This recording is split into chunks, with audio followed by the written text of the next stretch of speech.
당신을 보니 살맛이 납니다. 오늘 본문의 말씀을 가지고 작은 능력을 가지고서도라는 제목으로 함께 말씀을 나누고자 합니다. 한번 따라해 봅시다. 작은 능력을 가지고서도. 우리는 소아시아 7교회를 향하여 주시는 말씀을 통하여 우리의 신앙을 되돌아보고 있습니다. 오늘은 6번째 시간입니다. 특별히 빌라델비아 교회를 향하여 주시는 말씀을 함께 우리가 나누고자 합니다. 이 빌라델비아 교회라는 지역 자체가 아주 이름 자체가 좀 특이합니다. 빌라델비아라는 단어는 필로스, 사랑이라는 단어와 아델포스, 형제라는 단어가 이렇게 연결되어서 형제 사랑을 나타내는 도시가 빌라델비아라고 말합니다. 이 유래는 유메네스라는 형과 동생 아탈루스에 대한 이야기입니다. 어느 날 전쟁이 있어서 왕이었던 유메네스가 전쟁을 하러 갑니다. 근데 돌아올 시간이 되어 돌아오지 않게 됩니다. 백성들이 그 동생이었던 아탈루스에게 우리의 왕이 되어달라라고 얘기합니다. 그래서 아탈루스가 형이 죽은 줄 알고 왕으로 등극하게 됩니다. 그런데 이 형이 나중에 어떻게 해서 다시 이 도시로 돌아오게 됩니다. 그때 이 동생 아탈루스가 형이 당연히 왕이니까 다시 왕위를 가지십시오라고 하면서 형에게 왕위를 양보하게 됩니다. 당시 우리가 아는 것처럼 우리 세계사를 보면 서로 왕이 되기 위해서 형 동생이 아니라 자식까지도 죽이던 시대가 바로 그런 시대입니다. 그런데 동생이 형이 돌아왔다고 해서 형에게 왕위를 양보하는 것은 그렇게 드문 일이 아니었습니다. 그래서 사람들이 보면서 이 유메네스와 아탈루스를 바라보면서 야, 정말 저 형제들이 참 대단하다. 중간에서 사람들이 많은 이간질을 해도 불구하고 서로 사랑하고 서로를 존중하기는 저 모습이야말로 우리가 기려야 되겠다 하면서 그 도시 이름을 빌라델비아라고 짓습니다. 그 도시는 로마로 우편 도로가 되어서 늘 로마로 통하는 문이 있는 곳입니다. 무역상들이 많이 지나가다 보니까 자연스럽게 도시가 상업적으로 활발한 지역이 되었습니다.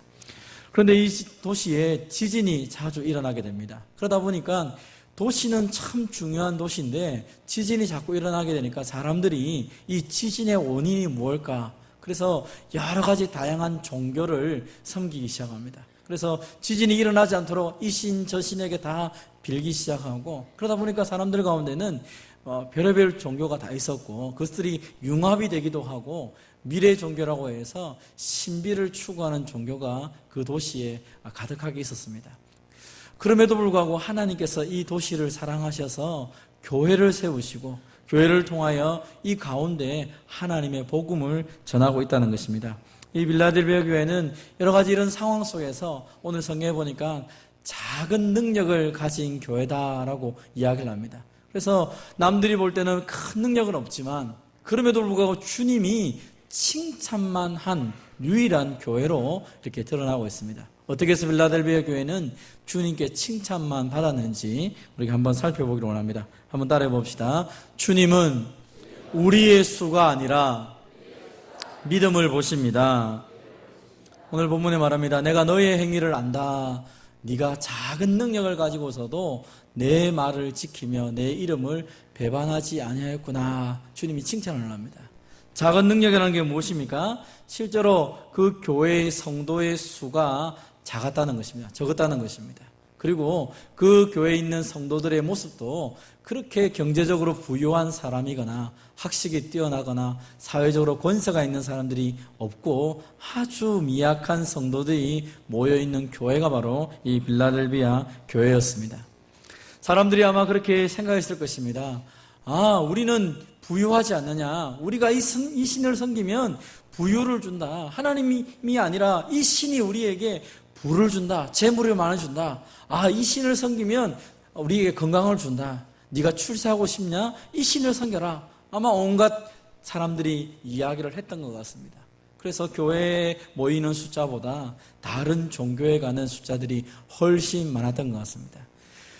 지금도 그렇고 예나 마찬가지로 크고 힘있고 많고 영향력이 있는 것을 대부분의 사람들이 소망합니다. 연약한 것보다는 건강한 것을 추구하고 가난한 것보다는 부유함을 추구합니다. 그러다 보니까 사람들이 아마 비난을 했던 것 같습니다. 아, 빌라델비아 교회, 너희가 전능하신 하나님을 섬긴다면서, 너희가 믿는 예수님은 죽었다 살아났다면서, 그런데 왜 너희는 가난하냐? 왜 너희는 병들었느냐? 왜 너희는 하는 것도 되는 게 하나도 없느냐? 아마 여기저기서 교회를 향하여 비난했던 것 같습니다. 외부적으로 보면 아무것도 볼품이 없어서 사람들 앞에 자랑할 만한 것이 하나도 없는 교회가 이 빌라델비아 교회였던 것입니다. 그런데 주님이 이 교회를 칭찬하고 있다는 것입니다. 여러분, 우리가 처음 부름받았을 때 우리는 어떻게 부름받았습니까? 하나님이 이스라엘 백성들을 부를 때 숫자가 많았기 때문에 불렀습니까? 아닙니다. 신명기 7장 7절에 보면 너희는 다른 민족보다 수요가 많기 때문이 아니라 오히려 가장 적은 민족이었다라고 말합니다. 하나님이 이스라엘을 선택한 것은 이스라엘이 숫자가 많고 능력이 많고 부유하고 대단해서 선택한 것이 아니라 오히려 반대로 가장 적기 때문에 그들을 선택했다라고 말합니다. 교회를 선택하신 것도 마찬가지입니다. 고린도 교회를 선택할 때 말합니다. 너희 가운데 육체를 따라 지혜로운 자가 많지 아니하다. 능한 자가 많지 아니하다. 문벌 좋은 자가 많지 아니하도다라고 이야기하고 있습니다. 교회 공동체는 내가 하나님께 부름 받을 만한 자격이 있어서 모인 공동체가 아닙니다. 어떻게 좀 더 정확하게 표현하자면 우리는 주님 앞에 나올 만한 어떠한 이유가 없음에도 불구하고 주님이 우리를 불러주셨기 때문에 우리가 오히려 감사하고 그 은혜를 찬송하는 것입니다. 그럼 우리보다 가진 사람이, 더 많이 가진 사람이 얼마나 많이 있습니까? 우리보다 어떻게 보면 세상에서 가치가 있어서 구원을 해야 될 사람들이 있다면 우리보다 뛰어난 사람들이 얼마나 많습니까? 지혜롭고 잘생겼고 돈 많고 또 존경받을 만하고 다음 세대에 이름을 남길 만한 그런 사람들이 얼마나 많이 있습니까? 그럼에도 불구하고 주님이 우리를 선택하셨는데 우리가 태어나기도 전에 창세전에 우리를 선택하셨다는 것입니다. 그 말은 내가 이렇기 때문에, 능력이 많기 때문에 나를 선택한 것이 아니라 내가 태어나기도 전에 하나님이 나를 사랑하여서 근본적으로 하나님께서 우리에게 은혜를 부어주심을 통하여 우리를 하나님 백성으로 삼아주시고 교회 공동체로 불러주셨다라고 말씀을 하는 것입니다. 그래서 우리는 서로를 바라볼 때 이 주님의 그 사랑의 눈으로 서로를 바라보아야 될 것입니다. 형제자매를 바라보며 아이고 너는 나보다 무식하네, 너는 나보다 가난하네, 너는 나보다 건강치 못하구나, 그러니까 하나님이 벌 주지, 그런 말을 할 수가 없는 공동체가 교회라는 것입니다. 세상에 가면 힘 있는 사람이 큰 소리 칩니다. 봐, 나처럼 나를 본받아. 사람들은 그렇게 얘기를 합니다. 그러나 교회 공동체는 서로 연약함을 바라보기 때문에 더 많이 기도하고 사랑하는 공동체일 것입니다. 연약하기 때문에 하나님이 우리를 한 공동체로 부르셔서 주님의 사랑을 깨닫게 하시고 그 사랑을 나누어 주라고 우리를 한 공동체로 묶어주신 거 아니겠습니까? 사랑하는 성도 여러분, 형제자매를 바라볼 때 육신의 눈이 아니라 영의 눈으로 바라보시고 주님의 마음으로 바라보면서 형제의 연약함을 오히려 내가 책임지고 감당하는 저와 여러분이 되시기를 바랍니다. 교회 공동체는 강한 자가 더 높아지는 곳이 아니라 이곳에서는 하나님의 사랑과 은혜를 필요한 자들이 모여서 그 사랑을 함께 나누는 것입니다. 제가 종종 우리 교회에서 성도들에게 이야기하는 얘기 무슨 얘기입니까? 교회에서 누가 가장 높습니까? 이런 질문을 자주 합니다. 그럼 교회에서 누가 가장 높습니까? 사람들은 생각합니다. 목사님이 가장 높지 않습니까? 장로님이 가장 높지 않습니까? 아니 안수집사님이, 권사님이 가장 높지 않습니까? 그런 이야기를 할 때가 있습니다. 그럼 우리 교회에서 누가 가장 높으십니까? 물론 하나님이 제일 높으시겠지만 하나님 빼고 그 다음에 누가 가장 높다 그랬죠? 왜? 새신자들이 혹은 또 연약한 자들이, 하나님의 도움을 필요로 한 자들이 교회 공동체 안에서는 가장 존경을 받아야 되고 그들이 하나님을 더 가까이 나가야 된다고 말씀드렸습니다. 왜 그렇습니까? 내가 먼저 주님의 사랑을 알았기 때문에 사랑을 먼저 깨달은 자들이 먼저 사랑을 베풀 수밖에 없는 것이죠. 은혜 받은 자들이 은혜를 나누는 공동체가 바로 교회 공동체입니다. 그래서 여기서 하나님의 사랑이 필요하여서 주님의 사랑이 필요합니다라고 말할 때 우리에게 가진 것으로 우리의 모습으로 나누어 주는 공동체가 바로 교회 공동체고 우리 공동체라는 것입니다. 적은 능력을 가지고 작은 능력을 가지고 있는 이 빌라델비아의 교회가 했던 일이 무엇입니까? 주님의 말씀을 지키며 주님의 이름을 배반하지 아니하였다라고 말합니다. 환난과 핍박이 없었겠습니까? 엄청나게 있었을 것입니다. 사람들이 비난을 많이 했을 것입니다. 너희가 믿는 하나님이 우리에게 보여달라고 아마 그들에게 많이 얘기했을 것입니다. 우리는 이렇게 부유하고 우리는 이렇게 안전하고 우리는 이렇게 힘이 있는데 너희는 도대체 뭐가 있느냐라고 그렇게 교회를 비난했던 것 같습니다. 그럼에도 불구하고 이 빌라델비아 교회가 주님의 말씀을 지켰다, 주님의 이름을 배반하지 않았다라고 얘기합니다. 그렇다면 어떻게 이 빌라델비아 교회가 믿음을 지키고 주님을 배반하지 않는 그런 삶을 살았을까요? 여러분, 우리가 성경을 전체를 살펴보면 주님을 향한 성도들이 가지고 있는 동일한 고백이 하나 있습니다. 우리가 아는 것처럼 요나단이라는 왕자가 블레셋 나라를 쳐들어갔을 때 이런 이야기를 합니다. 그에게는 블레셋 군대가 너무 많이 있었습니다. 요나단은 창을 든 사람과 2명이 가면서 이렇게 얘기합니다. 여호와의 구원은 사람이 많고 적음에 달리지 아니하였다. 하나님이 지금 우리를 위해서 일하시면 저들의 숫자가 많아도 우리가 반드시 이길 것이다. 요나단이 자기의 무기를 든 소년에게 이 말을 하면서 함께 적진에 들어갑니다. 그랬을 때에 이 블레셋이 엄청나게 소란이 일어나고 블레셋이 나중에 이 요나단뿐 아니라 사울을 통하여서 멸망을 당하게 됩니다. 이유가 무엇입니까? 그들이 힘이 있어서 갔습니까? 아닙니다. 하나님이 우리를 위해 일하시면 숫자와 상관이 없다는 것을 고백했기 때문입니다. 이것은 요나단만 고백했습니까? 골리앗을 만났던 다윗이 고백합니다. 여호와의 구원하심이 칼과 창에 있지 아니함을 이 무리에게 알게 하리라. 전쟁은 여호와께 속한 것이다. 3미터에 가까운 골리앗, 그 앞에 작은 16세, 17세 되는 이 다윗이 나아갔을 때 골리앗이 비웃어서 말합니다. 내가 죽은 개처럼 보이느냐? 왜 나에게 저 조그마한 소년이 나왔느냐? 다윗을 향하여서 골리앗이 비난을 했습니다. 그런데 이 골리앗을 향해 나갔던 다윗은 어떤 마음으로 나갑니까? 네가 키가 크냐? 내 뒤에 계신 주님, 나와 함께 계신 하나님은 천지를 창조하신 분이야. 그 하나님이 나와 함께 하는데 이 돌 몇 개만 있어도 너 같은 것은 아무 의미가 없어 하며 물맷돌을 들고 골리앗을 향해 나아갔을 때 다윗이 던졌던 그 물맷돌 하나가 골리앗을 3m 되는 골리앗을 쳐부신 것을 보게 됩니다. 사랑하는 성도 여러분, 우리에게 뭐가 많은 힘이 있어야 큰 골리앗 같은 대적이 무너집니까? 그렇지 않습니다. 우리에게 많은 힘이 있어야 되는 것이 아니라 우리에게 많은 힘을 갖고 계시는 주님을 믿어야 되는 믿음이 있을 때 능력이 나타나는 것이죠. 많은 교회를 개척하고 힘든 가운데 속에서도 하나님의 능력을 나타냈던 바울이 고백했던 내용이 무엇입니까?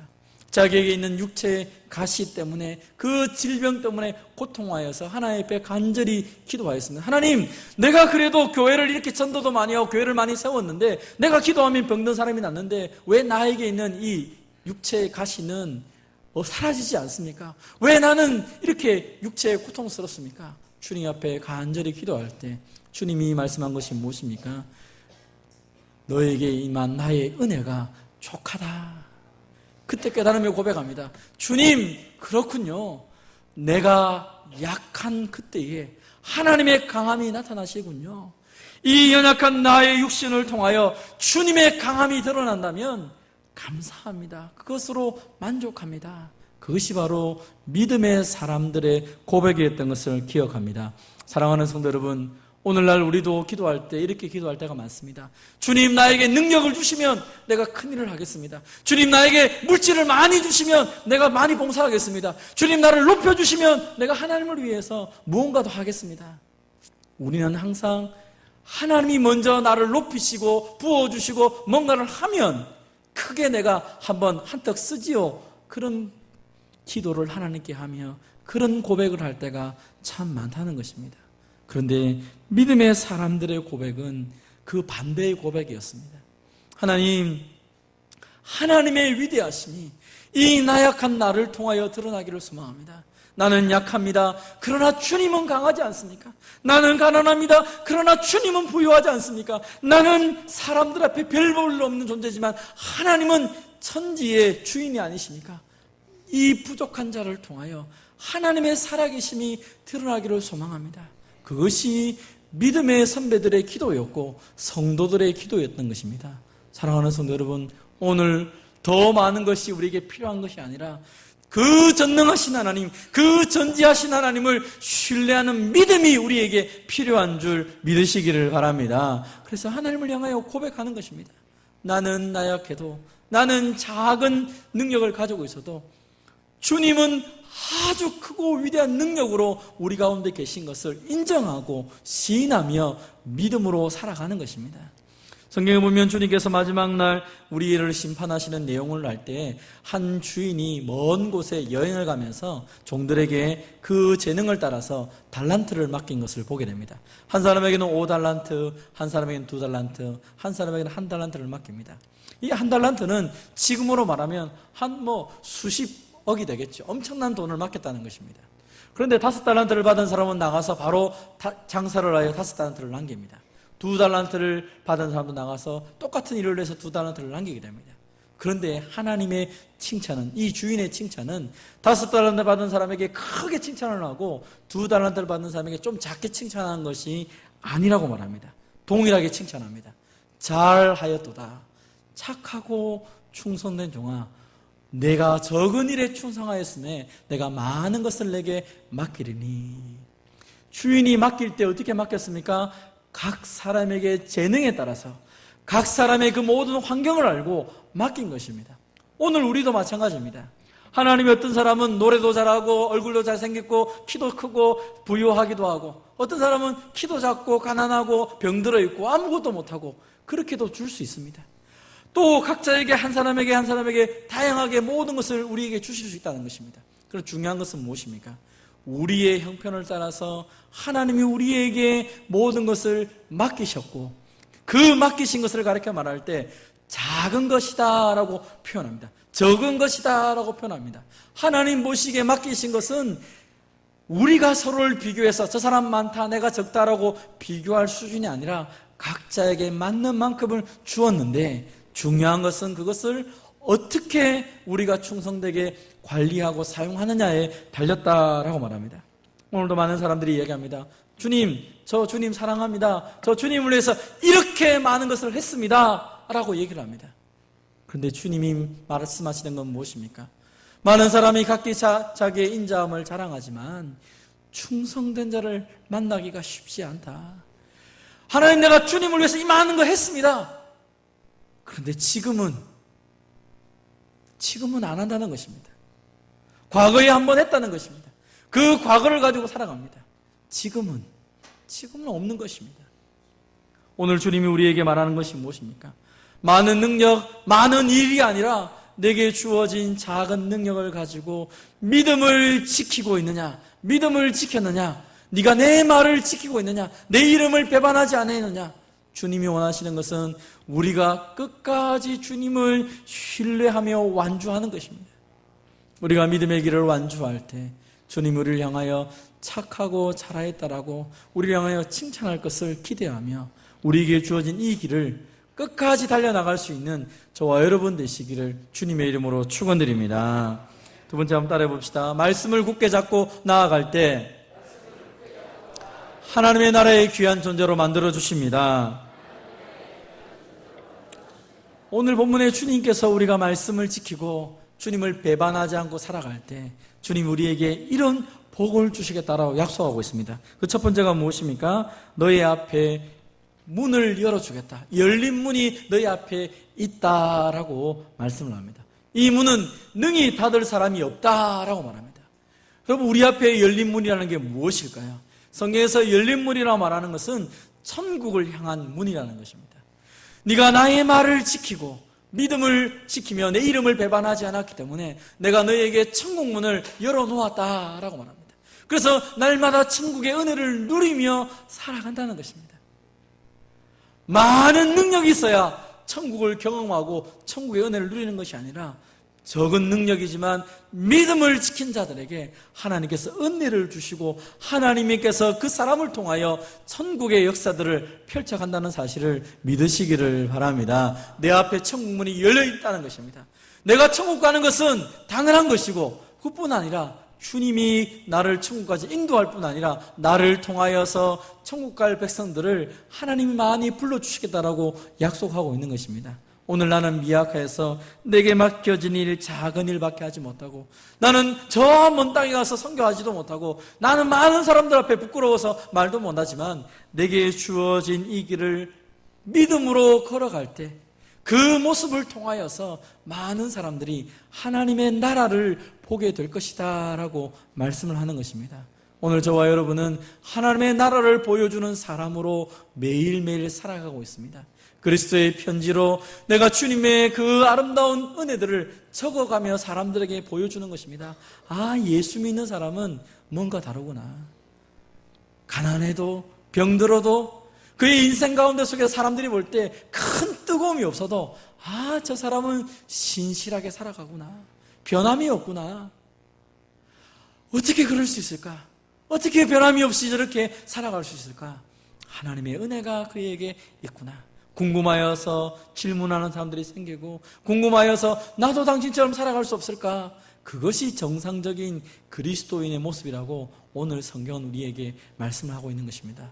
여러분 앞에 열린 문이 있다는 사실을 기억하시고, 하나님이 열어놓으신 이 열린 문 누구도 닫을 수 없기 때문에 그 천국의 확신을 가지고 힘있게 살아가는 저와 여러분 되시기를 바랍니다. 두 번째로 주신 복이 무엇입니까? 자칭 유대인이라고 말하는 그 사탄의 회당에 있던 사람들이 내 앞에 와서 절하게 된다라고 말합니다. 무엇을 의미합니까? 핍박하고 괴롭히던 그 사람들이 이제 내 앞에 와서 무릎을 꿇는다는 것입니다. 뭐 때문에 무릎 꿇습니까? 내가 힘이 있으니까 무릎 꿇습니까? 그 말이 아니라 이제 그들이 비난했던 모든 것들이 얼마나 허무한지를 알게 되며 우리 가운데 임하시는 하나님의 나라를 바라보며 그들이 엎드리며 하나님께 영광을 돌린다는 것입니다. 이 말씀은 이미 이사야서에 예언이 되어 있습니다. 너를 괴롭히던 자손들이 너에게 나와 몸을 굽힐 것이다. 너를 멸시하던 자들이 내 발 앞에 엎드릴 것입니다. 그러면서 말할 것이다. 너희가 바로 여호와의 성읍이구나. 이스라엘의 거룩한 이의 시온이 바로 너희구나. 하나님이 너희 가운데 계시구나. 내가 지금까지 잘못 비난했고 내가 지금까지 엉뚱한 짓을 했구나. 나를 용서해달라. 그들이 굴복하는 날이 온다는 것입니다. 사랑하는 성도 여러분, 그래서 성도들을 괴롭히고 비난하는 사람들을 바라볼 때 성도들이 했던 행동이 무엇입니까? 예수님이 자신을 향해 십자가 못 박으려고 하는 그 군인들과 저주하던 그 사람들을 바라보면서 주님이 십자가상에 했던 말이 무엇입니까? 아버지여, 저들이 지금 무엇을 하는지 모릅니다. 저희들을 불쌍히 여겨달라고 기도합니다. 돌을 들어서 스데반을 죽이려는 그 사람들을 향하여서 스데반이 그들을 향하여 말합니다. 아버지여, 저들이 하는 일을 알지 못합니다. 저들을 용서해달라고 기도합니다. 진정으로 하나님의 나라가 우리 가운데 있고 내가 하나님 백성인 것이 확실하고 내 눈에 주님이 보인다면 우리를 향하여 비난하고 복음을 반대하는 사람들을 바라볼 때 그들과 더불어 싸우고 분쟁하고 한번 밟아줘야지 그런 마음이 들기보다는 불쌍한 마음이 드는 것입니다. 왜요? 주님이 이 자리에 계시는데 저들이 지금 비난하는 것이 내 모습이 아니라 복음을 위해 비난하고 있다면 주님이 그들을 심판하게 될 텐데 그 주님의 심판 앞에서 그들의 삶이 어떻게 판정날지는 명확하기 때문에 오히려 불쌍히 여기며 하나님 그 영혼을 살려달라고 기도할 수밖에 없는 것입니다. 여러분 주위에 여러분을 혹시 비난하고 박해하는 분들이 있습니까? 주님의 눈으로 바라보시고 그들을 위해 기도할 수 있는 저와 여러분 되시기를 바랍니다. 여러분 우리에게 그 마음을 주시고 그리고 그러한 때가 분명히 올 거기 때문에 하나님께서 우리에게 위로하는 것입니다. 너희를 박해하는 저들을 바라보며 괴로워하고 힘들어하지 말고 오히려 그 가운데 속에서 우리를 위해 십자가 지셨던 예수님을 바라보고 주님을 의지하며 나아가라. 반드시 심판의 때가 올 것이다 라고 말하는 것입니다. 여러분 시편에 보면 다윗이 그것을 바라보며 이렇게 말합니다. 주께서 내 원수의 목전에서 내게 상을 차려주시고 비난하던 그 원수 앞에서 하나님이 상을 주시고 하나님이 그 안에서 잔치를 열어주셔서 야, 하나님 백성이 바로 저렇게 사는 거구나. 원수 앞에서 상을 차려주셔서 잔치를 벌이며 우리에게 하나님의 영광을 보여주는 그날이 반드시 온다는 것입니다. 그날을 기대하며 원수 앞에 굴복하거나 주님의 이름을 배반하는 것이 아니라 끝까지 믿음을 지키며 나가는 저와 여러분 되시기를 바랍니다. 주님이 주시는 세 번째 복이 무엇입니까? 내가 너를 지켜서 시험의 때를 면하게 하리니 장차 온 세상에 임할 그 아주 큰 시험이 올 것이다 라고 이야기를 하는 것입니다. 간단하게 가깝게 보면 아마 이 로마의 황제를 통하여서 이 빌라델비아 지역에 큰 박해가 올 때 하나님께서 믿음을 지킨 자들을 보호해 주신다는 그런 의미가 될 것입니다. 종말론적으로 보면 하나님의 마지막 심판대 가운데 우리를 살려줄 것을 의미하는 것입니다. 심판을 당하지 않는 것이 아닙니다. 심판이 있습니다. 그러나 그때에 우리를 지켜주시고 보호해 주시겠다라고 주님이 약속하시는 것입니다. 여러분, 이것은 우리 일생 생활에서 많이 경험을 하게 됩니다. 우리에게 하나님이 주시는 그 많은 시험들 너희가 감당할 수 있다라고 주님이 말씀하십니다. 주님이 감당할 수 있는 힘을 주시고 우리가 감당하지 못할 것 같으면 주님이 반드시 피할 길을 주신다라고 말씀하고 있는 것입니다. 오늘 우리 가운데 많은 시험들이 있습니까? 때로 그래서 내 마음이 녹아지고 예수 믿는 것이 너무 힘들게 느껴집니까? 바로 이때 오늘 말씀을 기억하며 내가 작은 능력을 가지고 있지만 주님이 큰 능력으로 나를 보호하시고 지켜주실 거야. 주님이 지켜주기다 약속하셨사오니 이 말씀 그대로 나를 지켜달라고 기도하며 이 길을 묵묵하게 걸어갈 수 있는 저와 여러분 되시기를 바랍니다. 믿음으로 걸어가는 그들에게 주님이 마지막으로 주신 약속이 무엇입니까? 내가 내 하나님의 성전에서 기둥이 되게 하겠다. 여러분 아마 솔로몬 성전을 아실 것입니다. 솔로몬 성전을 크게 지어놓고 그 양쪽에 두 기둥을 세웠습니다. 보아스와 야긴이라는 두 기둥을 세워서 백성들에게 말합니다. 하나님이 너희를 지켜주고 있다. 하나님이 너희를 지켜준다. 너희가 하나님의 신실한 믿음 가운데 속에서 이렇게 기둥 같은 존재가 되어라 라고 말씀하고 있는 것이죠. 믿음을 지킨 자들에게 이 놀라운 약속의 말씀을 주시고 있는 것입니다. 우리가 주의 말씀을 붙잡고 믿음을 지키며 이긴 자로 살아갈 때 하나님의 성전의 기둥 같은 존재들이 되며 거기에 하나님의 약속된 이름들을 기록하고 있다는 것입니다. 사랑하는 성도 여러분, 주님의 이 말씀이 우리에게 위로가 되는 것은 무엇입니까? 주님이 바로 거룩하고 진실하시며 다윗의 열쇠를 가지신 분이기 때문입니다. 하나님이 열린 천국문을 열어놓았다라고 말했을 때 우리가 마음이 든든한 것은 무엇입니까? 그것을 열면 아무도 닫을 사람이 없습니다. 하나님이 닫으면 그것을 열 사람이 없습니다. 주님이 열어놓으셨기 때문에 믿음을 지키며 살아가는 백성들에게 천국의 놀라운 은혜가 확실하기 때문에 믿음의 걸음을 걸어갈 수 있는 것입니다. 주님이 키를 가지고 있으면서 내가 거룩하고 진실하다, 내가 정말로 신실하게 너희들의 삶을 책임져 주고 있기 때문에 너희 염려하지 말고 너희도 그 믿음을 가지고 걸어가자라고 말씀하고 있는 것입니다. 주님을 향하여 신실하게 끝까지 믿음을 지켜나가는 저와 여러분 되시기를 주님의 이름으로 축원드립니다. 하나님